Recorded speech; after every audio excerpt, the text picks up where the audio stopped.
আমি এমন একটা পর্যায়ে এসে দাঁড়িয়ে আছি যেখানে আমি কিছুই করতে পারতেছি না।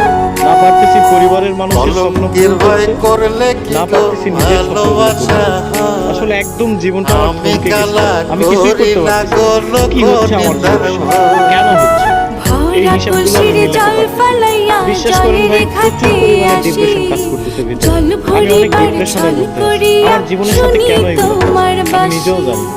তবে একটা জিনিস কি, কোনো কিছুর হিসাব আমি মিলাতে পারতেছি না। একটা সময় ডিপ্রেশন কি জিনিস জানতাম না, এখন জানতেছি। তবে একটা কথা মাথায় রাখবেন, ডিপ্রেশন বিভিন্ন ধরনের হয়। শুধুমাত্র প্রেম বিচ্ছেদের কারণেই যে মানুষ ডিপ্রেশনে ভোগে, বিষয়টা এমন। সবচেয়ে ভয়ানক ডিপ্রেশন হচ্ছে ফ্যামিলি প্রবলেম। হ্যাঁ, এগুলো আপনারা বুঝবেন না। যারা মধ্যবিত্ত পরিবারের, একমাত্র তারাই বুঝবে। ডিপ্রেশন অনেক কঠিন একটা জিনিস। এখান থেকে সহজে কেউ বের হতে পারে না, কেউ ডিপ্রেশন কাটিয়ে উঠতে পারে না। তবে আলহামদুলিল্লাহ, ধৈর্য ধরে আছি, ভালো কোনো একদিন